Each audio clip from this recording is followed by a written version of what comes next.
100માંથી 99 વિદ્યાર્થીઓને આ એક તકલીફ પડે છે. શું તમને પડે છે કે નહીં મને કહેજો. પણ શેમાં? અરે અંગ્રેજી શીખતી વખતે સ્પેલિંગ જ યાદ નથી રહેતા. સાહેબ આજ પાકા કર્યા હોય ને તો 2 દીમાં તો ઉડન છું થઈ જાય. થાય છે આવું તમને? હા સાહેબ થાય છે.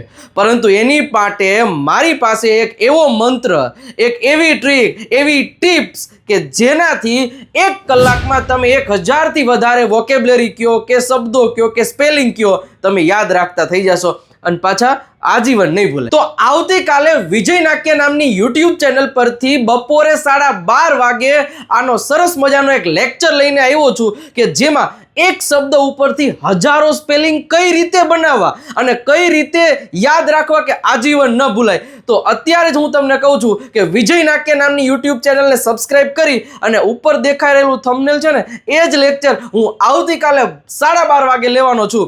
તો આ લેક્ચરને જોઈ લેશો ને એટલે તમને અંગ્રેજીમાં સ્પેલિંગ યાદ રાખવાની જે મુશ્કેલી પડે છે ને એ મુશ્કેલીઓમાંથી મુક્તિ મળી જશે. એ મારી જવાબદારી છે. તમારા મિત્રોને પણ શેર કરી દેજો જેને પણ અંગ્રેજી સ્પેલિંગ યાદ રાખવામાં ખૂબ જ તકલીફ પડી રહી છે.